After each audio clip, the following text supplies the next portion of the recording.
Leader TV में हिकु भेरो ॿीहर भलेकार असांजूं ॻाल्हियूं जनाब फैज़ुल्ला अब्बासी साहब अॻूणो vice chancellor Dawood engineering university Karachi सां जारी आहिनि। साईं खां अवल असां हिकिड़ी ॻाल्हि पिए कई, साईं ॿुधायो त कीअं मोहतरम उस्मान अली ईसानी साहब जी सरबराही में जेके स्कॉलरशिप्स मिलियूं यूनिवर्सिटी जे मुख़्तलिफ़ टीचर्स खे, उन्हनि में हुनजो गुणो बि निकितो ऐं साईं हाणे यूनाइटेड किंगडम रवाना थी आहे। साईं हाणे तव्हां उतां ख़ैर सां महिराण मां मोकल वठी वियो सरकारी स्कॉलरशिप। 77 अक्टूबर अक्टूबर फर्स्ट हुई। उन ॾींहुं ज़ियाउल हक़ साहिब तक़रीर कई त उहा इलेक्शन पोस्टपोन, ज़ियाउल हक़ साहिब तक़रीर कई त उहा इलेक्शन पोस्टपोन, 90 ॾींहं ख़तमु, हाणे मार्च करे वियो। सो आउं जो निकितुसि पे त मूंखे सभिनी चयो यार ॾाढो ख़ुशकिस्मत ई जान छुटी तुंहिंजी आहे। अच्छा, मज़े जी ॻाल्हि आहे ॿुधायां त असां जहाज़ में कॾहिं चढ़िया कोन हुआसीं, असां ट्रेन में वेंदा हुआसीं न, इस्लामाबाद में ट्रेन, वापसि ट्रेन। हुन ज़माने में जहाज़ जो कॉन्सेप्ट ई न हो उते। हाणे त ख़ैर जहाज़ में फस्ट टाइम जहाज़ में चढ़ियासीं यार, असांखे सीट बेल्ट बि ॿधणु न पिए अचे। ऐं वरी उहो नाश्तो खणी आया त मूं चयो हिन खे खोलिबो कीअं आहे टे खे, मतिलबु इहा अहिड़ी हालत हुई। पर ख़ैर जीअं तीअं करे पहुतासीं। उन ज़माने में PIA जी फ्लाइट असां कराची खां फ्रैंकफर्ट वठी वई। साईं फ्रैंकफर्ट जेॾी महिल लथो डिसेंड कयो जहाज़, ख़ुदा जो कसम त यार जन्नत आहे हीअ त, सॼो green with red roof tops, amazing. वरी वियासीं एयरपोर्ट में अंदरि, ख़ुशबू ई बि, वाह वाह। हाणे मूं चयो यार हीअ केॾा अची वियासीं। ख़ैर 2-3 कलाक जो स्टॉप ओवर हो, उन खां पोइ वियासीं हीथ्रो में वरी असां सां मेडिकल चेकअप कयो। इहो मूंसां गॾु मुंहिंजो दोस्त हूंदो ॾाढो मशहूरु शफ़ीक अंसारी साहिबु, जेको हाणे हुनजो इंतकाल थियो आहे, उहो मूंसां गॾु हलियो। उहो बि टीचर हो, हुनखे बि स्कॉलरशिप मिली। सो उते वरी असांखे दोस्त वठण खां हिकिड़ो पोइ असां वियासीं ग्लासगो में राति वारी ट्रेन में चढ़ी वियासीं, सुबुह जो पहुची वियासीं ग्लासगो। ऐं उते जेको मूंखे मेन इंग्लिश जो प्रॉब्लम मूंखे इंग्लैंड में न थियो, छो असांखे इंग्लिश ईंदी हुई, इंग्लिश मीडियम में पढ़ियल हुउसि, मूंखे इंग्लिश जो को मसइलो कोन हो। पर स्कॉटलैंड में पढ़ा, हुनजी त एक्सेंट ई को ॿियो हूंदो आहे। अच्छा, तमामु ॿियो एक्सेंट आहे। मूंखे असुलु ठुप सम्झ में कोन आयो त ॻाल्हाइनि छा पिया। पर पोइ मतिलबु आहिस्ते आहिस्ते आहिस्ते करे मिड़ी हणी घणी सम्झी वियासीं दादी छा था चवणु चाहिनि, पर उनजो सफ़ा एक्सेंट मुख़्तलिफ़ आहे। सो डेफिनेटली तव्हां सोचो जो मां वियुसि स्ट्रथक्लाइड यूनिवर्सिटी में, मूं मैनेजमेंट में इंडस्ट्रियल इंजीनियरिंग में वरिती 2 सालनि जी। उन में आउं तव्हांखे ॿुधायो साईं, एॾो त प्रेशर असां ते विधऊं उथंदे ई। हाणे असां जामशोरी जा पढ़ियल, जिन खे मुश्किल सां सब्जेक्ट खे चवंदा वठी था भिड़ीनि, असांखे चरिया थी पियासीं। ऐं सुबुह जो 6 बजे उथंदो हुउसि, ऐं हिकिड़े हॉल ऑफ रेज़िडेंस में रहियल हुउसि। 6 बजे उथंदो हुउसि, पढ़णु शुरू कंदो हुउसि, कॉफ़ी केटल हूंदी हुई सॼो कई। 8 बजे हेठि नाश्तो करणु वेंदो हुउसि, ऐं 8:30 बजे निकिरी 9 बजे मुंहिंजो क्लास शुरू थींदो हो। 9 बजे खां वठी 5 बजे ताईं उते हूंदो हुउसि पढ़ाईअ में। हा, न पर हिकिड़ी ॻाल्हि त ॿुधो, इहो जो तव्हां ते सोढ़ कयो, इहो जनरल हुई न समूरनि सभिनी ते। पर तव्हां हिन कल्चर मां न विया आहियो। असांखे कहिड़ी ख़बर त जंहिंमहिल असां सोचो पिया त वेंदासीं इंग्लैंड, ॾाढा मज़ा हूंदा। जंहिंमहिल अची दॿ पई त आउं शफ़ीक खे चवंदुसि यार मूंखे त छिते कुते छक पातो हुजो, हिते आयो आहियां, चिरिया कई आहे हिते त भेण ॾाढो ॾुखियो आहे। त बहरहाल आउं त मूंखे यादि आहे त असां 18 कलाक रोज़ानी कमु कंदो हुउसि, 18 आवर्स विदाउट फेल। मतिलबु लाइब्रेरीज़ में हेॾां होॾां असाइनमेंट्स पोइ बि पूरा न पवंदासीं, ऐं 6.5 ॾींहं कमु कंदो हुउसि। मां कटियां थो हिकिड़ी ॻाल्हि, इहो त हिकिड़े नए शहर में, नए मुल्क में, नई सवारी ते तव्हां हिकिड़े नए जहान में पहुतव, ठीकु आहे, ऐं उते नओं कल्चर आहे महिनत जो, ठीकु आहे। हिकिड़ी ॻाल्हि मूं कटणी हीअ ॻाल्हि बि त पुछणु पई चाही त इन में एडॉप्शन केतिरो वक़्तु थो लॻे माण्हू जे महिनत करणु थो चाहे त? मूंखे घणो वक़्तु न लॻो। अच्छा, छो उहो ई पाड़ू हूंदो हुउसि पंहिंजे ज़माने जो, ईअं मैथमेटिक्स वग़ैरह में होशियारु हूंदो हुउसि।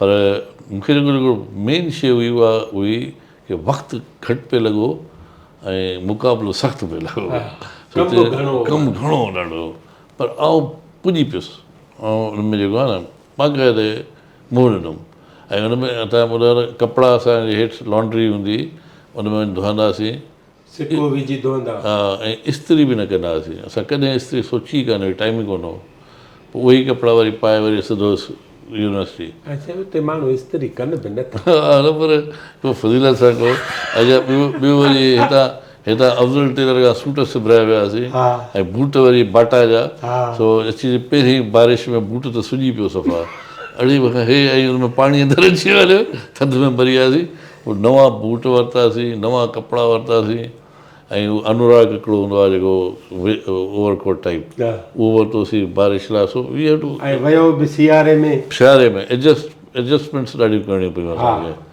पर अगरि ओवरऑल ॾिठो वञे त पहिरें महीने में असां एकेडमिकली सुधरी वियासीं ऐं 6 महीननि जे अंदरि असां कल्चरली बि ठीकु थी वियासीं अच्छा शौक़ु बि जेको आहे न उहो बि ख़तमु ऐं ॿियो यूनिवर्सिटी में नेचुरली दोस्त हूंदा स्कॉटिश बि हूंदा अंग्रेज़ बि हूंदा असां वटि इंटरनेशनल घणा हूंदा सूडान जा हूंदा गैम्बिया जो बि हिकिड़ो सो ईअं इलाही हूंदा सो सुठो मज़ो कयोसीं ॾाढो 2 साल जी हुई असांखे मास्टर्स उहा कई पूरी पोइ मूंखे शेफील्ड में मेटलर्जी में दाख़िला मिली पोइ शेफील्ड हली वियुसि उते वरी PhD शुरू कयूं पोइ त Sheffield was in Yorkshire England में उते मूंखे केॾी मसइलो कोन थियो हिकिड़ो त 2 साल हितां खाई वियुसि पचाए वियुसि पाण खे त उते एॾो इंग्लैंड में मज़ो मतिलबु कोन थियो फ़िक्र टीचिंग जो फ़र्क़ु महसूसु कयो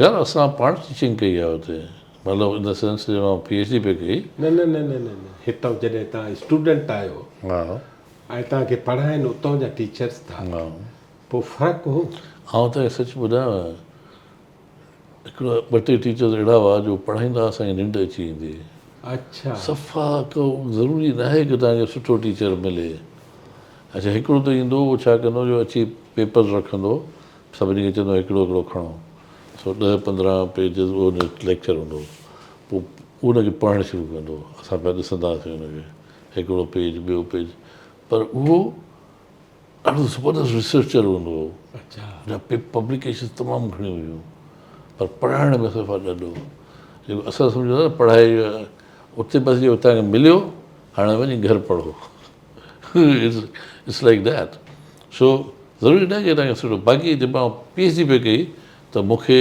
उन्हनि चवंदा आहिनि टीचिंग असिस्टेंटशिप ॾिनो पोइ अंडर ग्रेजुएट्स खे पढ़ाईंदो हुउसि हुते उते ॾाढो सुठो सिस्टम हो मतिलबु पेपर्स जेके हूंदा उहे तव्हांखे जेको तव्हां पेपर ठाहियो त असांखे तव्हांखे मॉडल सोल्यूशन बि ॾियणो हूंदो हो मां क्वेश्चन नंबर 1 तव्हां कयो त हुनजो तव्हांखे पॉइंट्स लिखणी हूंदियूं त ही पॉइंट्स रेज़ थींदियूं ऐं तव्हांखे जेको चेकिंग आऊं कयां केर बि करे त उहो ॾिसे त हुन छोकिरे उहे पॉइंट्स रेज़ कयूं आहिनि या न कयूं आहिनि पोइ उन हिसाब सां तव्हां मार्किंग कयो या 10 मां 6 पॉइंटूं रेज़ कयूं अथसि त 60% मार्कूं मिलंदसि त इट वॉज़ वेरी मूंखे ॾाढो अजीब लॻो पर ॾाढो सुठो लॻो इहो ऐं आउं त हिकिड़ो मूंखे यादि आहे त मूंखे हिकिड़ो पेपर मूं बि ॾिनो ऐं उन में मूंखे 12 मार्कुनि जो सुवालु हो हुन में मूंखे 14 मार्कूं न ॾिनियूं 12 मां 14 हा त मूं चयो ग़लती थी आहे का सो आउं मूंखे ॾेखारियईं आउं वरी वठी खणी वियोसांसि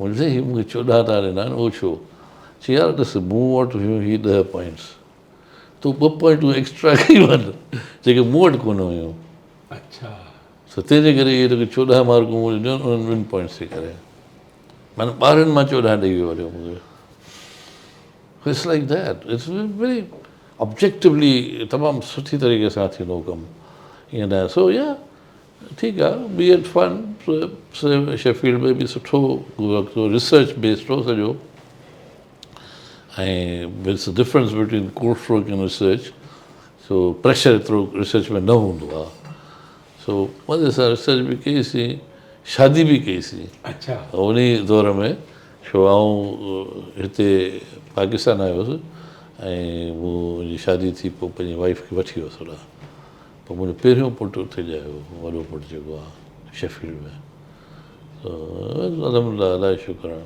हुन में हिकिड़ी ॿी ॻाल्हि ॿुधायो त तव्हांजे ख़्याल में पाकिस्तान खे सिंध जे यूनिवर्सिटियुनि खे PhD जी मदद मिली आहे? ही जो समय PhD आया आहिनि त रिसर्च जो माहौल वधियो हुजे, हिते इल्मु वधियो हुजे, हिते अकुलु वधियो हुजे। हाणे आखाणी ॿुधायां तव्हांखे, आउं हिकिड़ी फिक्टिशियस आखाणी आहे। हा, फिक्शन आहे। फिक्शन आहे, हा, पर पहिरीं ऐं जंहिंमें Dawood engineering university vice chancellor मूं वटि हिकिड़ो PhD कोन हो, अच्छा। सभु को ॿुड़ी ज़ीरो। सो आउं ॻोल्हींदो हुउसि, जेको अचे न नओं ताज़ो उनखे घुराईंदो हुउसि, अचे पोइ उन्हनि खे चवंदो हुउसि अचु जॉइन कर। सो जब मूं छॾियो त 40 PhD वटि छॾे वियो हुउसि ऐं 30 विया ॿाहिरि PhD करणु। हाणे त शायदि 100 जे क़रीब आहिनि उन्हनि वटि, ठीकु। सो उन्हनि खे मां मिसाल ॾींदो हुउसि, हाणे कोरिया मां, साउथ कोरिया मां आया, छा त कटिंग एज ते हुआ। ऐं मूंखे तजुर्बो आहे। मुंहिंजो तव्हां आया आहियो, हाणे तव्हांखे ख़बर छा थियो हूंदो? चई आयासीं।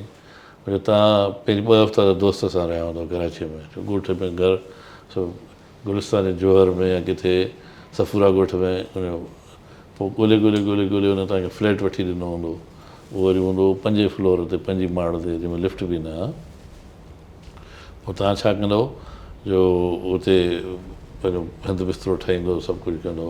हाणे सुबुह जो थियो, हाणे दिस इज़ समथिंग आहे, सुबुह जो थियो त हाणे यूनिवर्सिटी था वञूं, साईं उते वियो, जंहिंमहिल गुज़रखाने में वियो त पाणी कोन हो। अड़े अब हाणे तव्हां साउथ कोरिया मां टुटो आहे, पाणी कोन्हे, अब ॾे मूं। सो वरी बाल्टी खईं अथव, वरी विया हेठि, वरी उतां चौकीदार पुछियो उहो नलका से भर लो, उहो बाल्टी भरींदो, वरी उहो 5 माड़ मथे खणी ईंदो आहे। इहा तव्हांजो सुबुह जो टाइम आहे, वरी खीर कोन्हे, अड़े चांहि कोन था पियो, चङो छॾीसि यार। सो विंजी सिंजी तव्हां निकिता, वरी चढ़ंदो चिंचीअ में ओॾी महिल 8-9 थी विया हूंदा ऐं गर्मी बि मचंदी हूंदी, सिजु।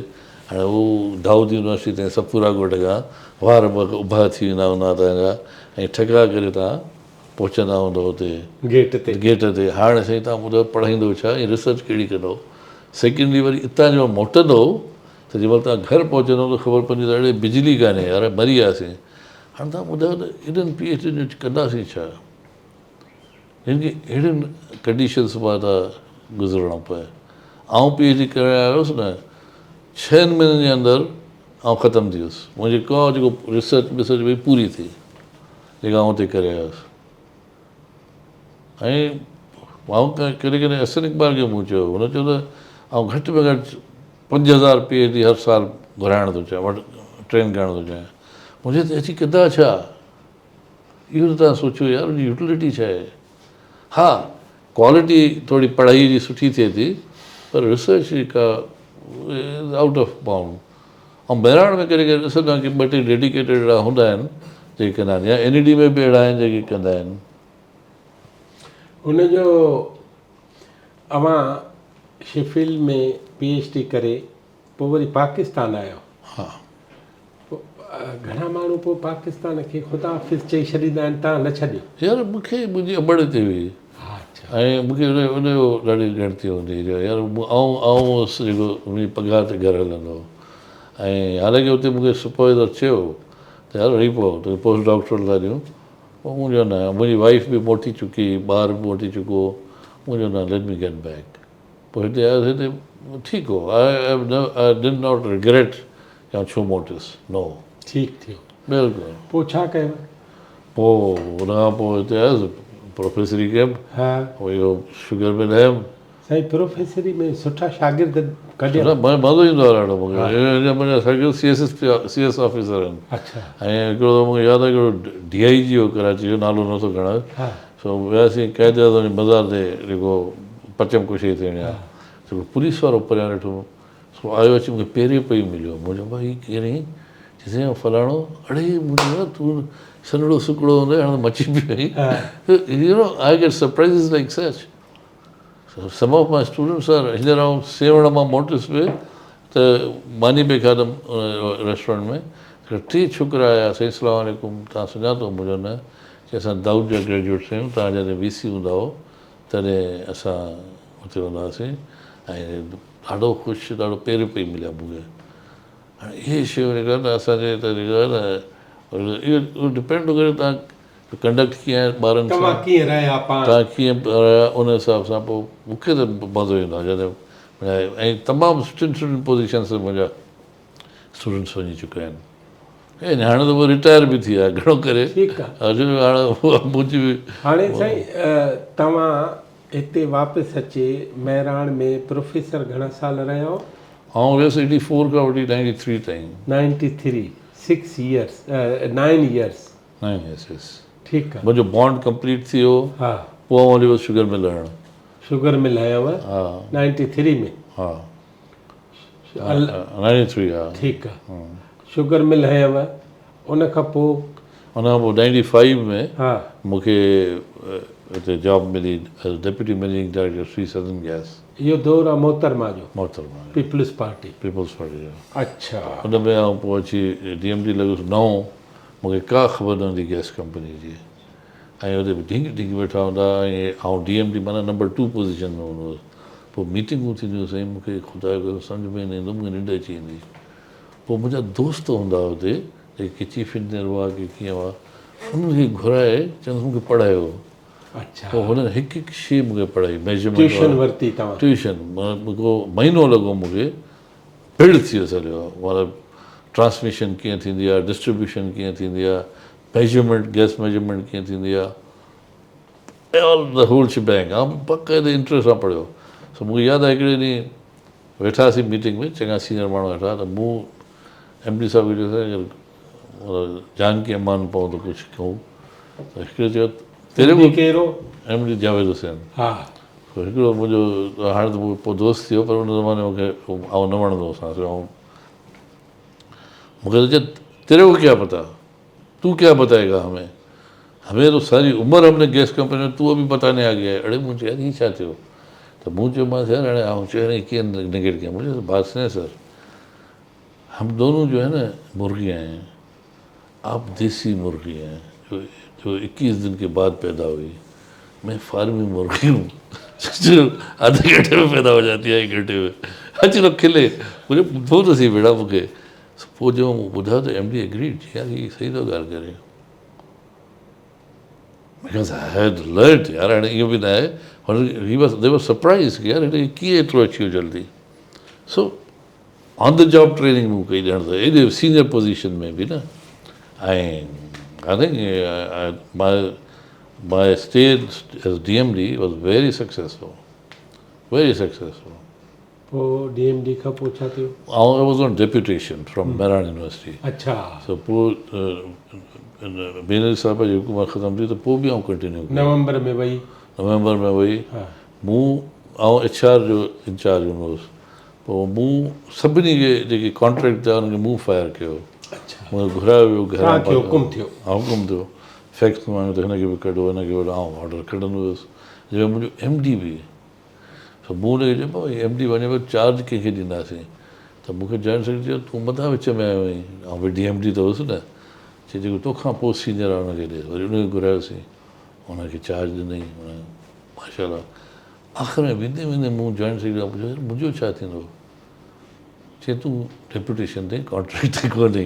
ऐं बची वियुसि, बची जो वियुसि त 1.25 साल रहियुसि बेनज़ीर हुकूमत में, ऐं 3.5 साल रहियुसि ॿी हुकूमत में, केयर टेकर समेत। 3.5 साल उन में 3 साल घटि में घटि ॿिन्ही में। ऐं हींअर अॼुकल्ह ॾाढो मशहूरु आहे अनअकाउंटेड फॉर गैस। मूं UFG ते कमु कयो, हिनखे UFG चवंदा आहिनि। उन ज़माने में असां अहिड़ियूं टेक्निक्स कढियूं जंहिंमें गैस जेका लीक पई थिए उनजी सेविंग्स कयूं।